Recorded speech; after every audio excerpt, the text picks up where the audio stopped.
Very good evening everyone. तो आज मैं एक्चुअल में आपको एक ऐसी चीज़ दिखाना चाह रही हूँ जो आप कंप्लीट रूप से देख के ऑब्जर्व भी कर लेंगे कि कभी भी कोई भी नोट्स जब आप बनाते हैं तो एक किताब से कोई भी टीचर नोट्स नहीं बनाता। एक्चुअल में उस नोट्स को दिखाने के लिए, प्रेजेंट करने के लिए, एक एक चीज़ को एनालाइज करने के लिए, बताने के लिए कम से कम एक टीचर की कम से कम अगर एक लाइन में कहा जाए 2 दिन की मेहनत होती है एक नोट्स के ऊपर। पूरी किताबों को पढ़ा जाता है, फिर नोट्स बनाया जाता है, क्योंकि सारी चीज़ें एक्चुअल में एक बुक के अंदर मेंशन नहीं है। तो आज मैं एक्चुअल में जो कॉन्सेप्ट कंप्लीट कराना चाहती हूँ तो बौद्ध दर्शन का कॉन्सेप्ट कंप्लीट कराना चाहती हूँ। ठीक है, सबसे पहले आपको ये चीज़ देखनी है कि सिर्फ कीवर्ड एक्चुअल में आपको बहुत अच्छी तरीके से इंटरकनेक्ट करने हैं, ऑब्जर्व करने हैं। ये मेरा एक्चुअल में ओरिजिनल नोट है जिस नोट्स के द्वारा मैं बच्चों को पढ़ाती हूँ, क्योंकि online offline to application mode सब क्लासेस उसी के बेस में चलती है। बौद्ध दर्शन कैसा दर्शन है? आपका एक नास्तिक दर्शन है। सबसे पहले आपको कंसंट्रेट करना है कि नास्तिक दर्शन में कौन कौन से आ रहे हैं।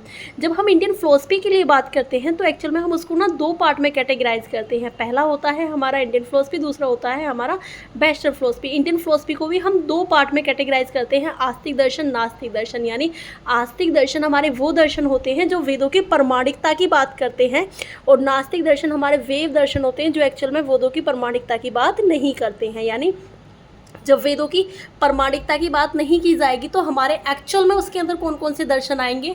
पहला बौद्ध आएगा, चारवाक आएगा, और चारवाक के साथ आपका जैन आएगा। कंप्लीट रूप से आप इन तीनों दर्शन को भी समझ लेंगे तो आप ये सोचो कि आस्तिक दर्शन को आप स्मूथली क्लियर कर लेंगे। अब आपको सिर्फ इन कीवर्ड को जानना है कि जब मैं बात करूँ एक्चुअल में बौद्ध दर्शन की तो ये आपका नास्तिक दर्शन है। प्रोपाउंडर कौन है? महात्मा बुद्ध है। सबसे पहले इनका एक आपको लाइन देखनी है। एक्चुअल में जब हम कुछ फंडामेंटल ऑफ एजुकेशन के लिए बात करते हैं तो उससे पहले आपको इंक्लूड एक कीवर्ड से करना है कि जो बौद्ध दर्शन है ना, एक्चुअल में बौद्ध दर्शन क्या कहता है?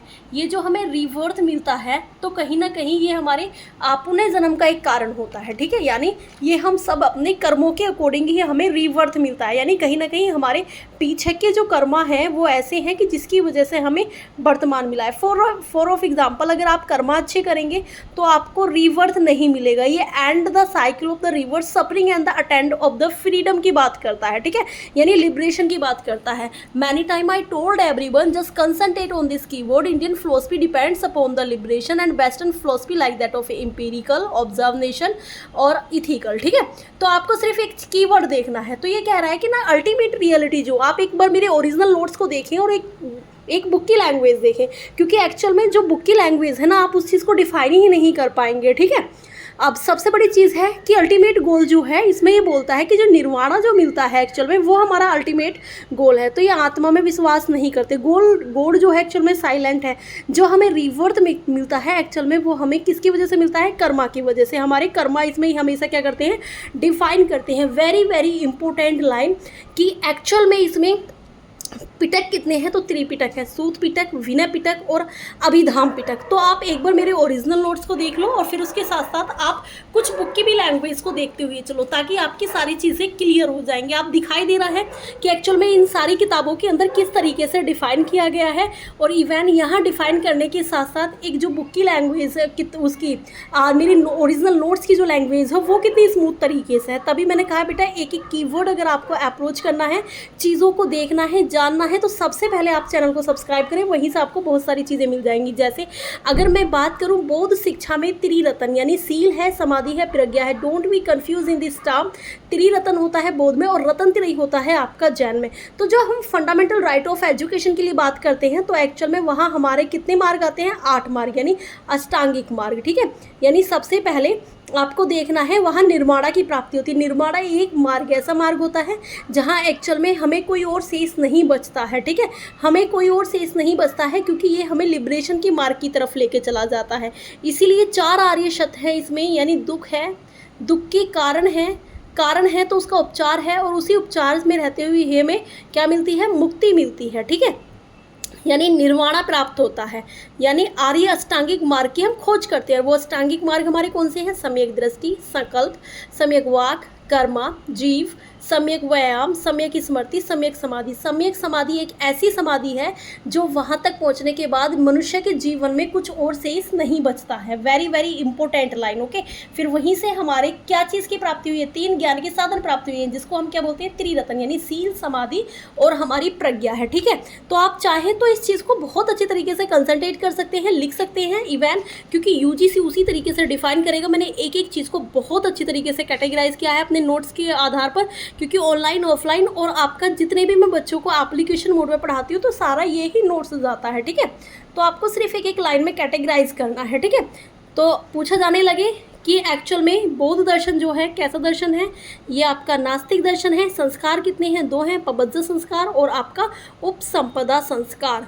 एक्चुअल में आज तबीयत भी ज़्यादा ख़राब थी तो मैं कैमरे को फेस नहीं कर पाई, क्योंकि ऑनलाइन ऑफलाइन एप्लीकेशन बहुत सारा काम हो जाता है, ऐसा लगता है ना वर्क लोड ज़्यादा हो गया।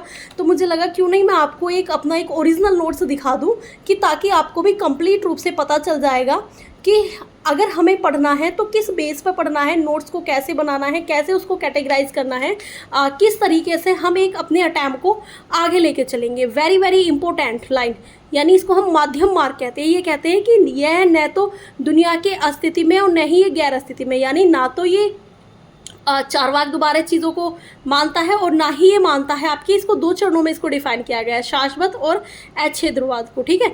यानी अगर हम बौद्ध धर्म की स्कूल की बात करें, 2 हैं आपका, फर्स्ट है हीनयान और सेकंड है आपका महायान, ठीक है। हर एक लाइन इसमें एक्चुअल में वेरी वेरी इंपॉर्टेंट है। आप चाहे तो टेक इन स्क्रीनशॉट, ओके।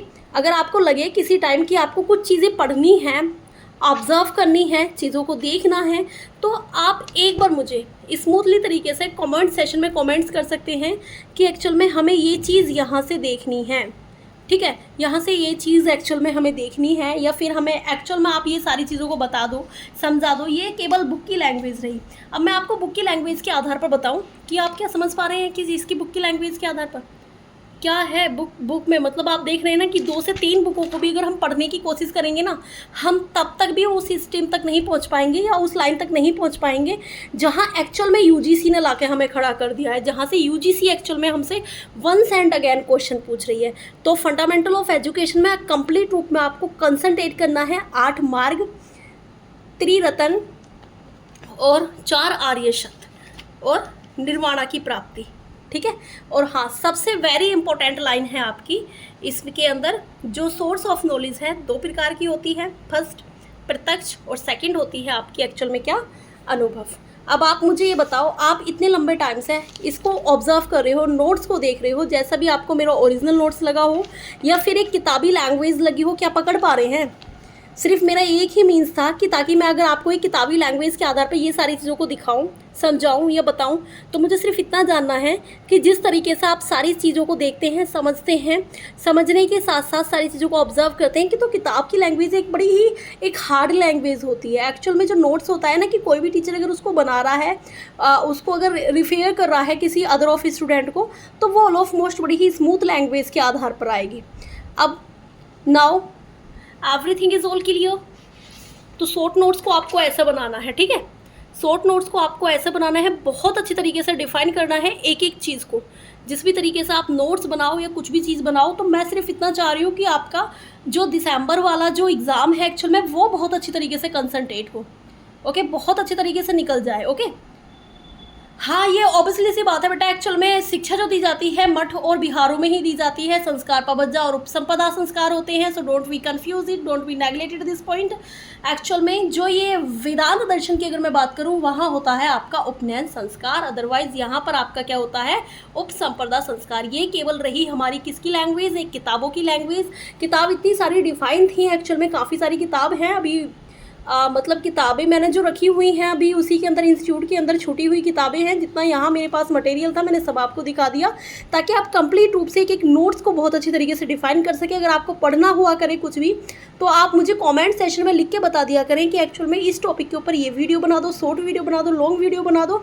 तो I always stand with you at every step and situation, so don't worry, okay. So thank you for everyone that was watching me, join me and enjoy this session. So bye bye, take care.